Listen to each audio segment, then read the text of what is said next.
बिस्मिल्लाहिर्रहमानिर्रहीम, अस्सलाम वालेकुम। वेलकम टू माय चैनल दावत इस्लाम।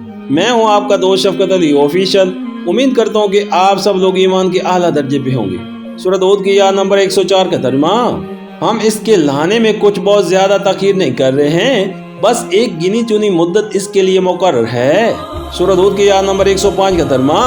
जब वो आएगा तो किसी को बात करने की मजाल न होगी, इल्ला ये कि खुदा की इजाजत से कुछ अर्ज करे।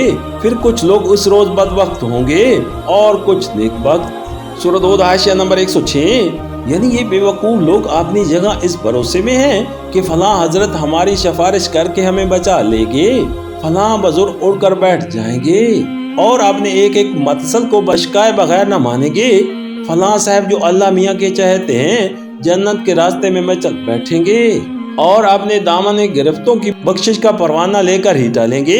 हालांकि उड़ना और मचलना कैसा, उस पर जलाल अदालत में तो किसी बड़े से बड़े इंसान और किसी मुअज्जिज से मुअज्जिज फिरिश्ते को भी मजाल दम जदन तक न होगी। और अगर कोई कुछ कह भी सकेगा तो उस वक्त जबकि हकमुल हकीमीन खुद उसे कुछ अर्ज करने की इजाजत दे दे।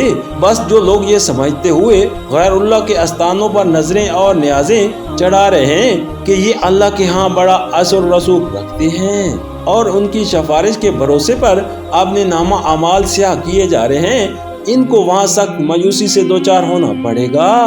सूरत हूद की आयत नंबर 106 का तर्जुमा।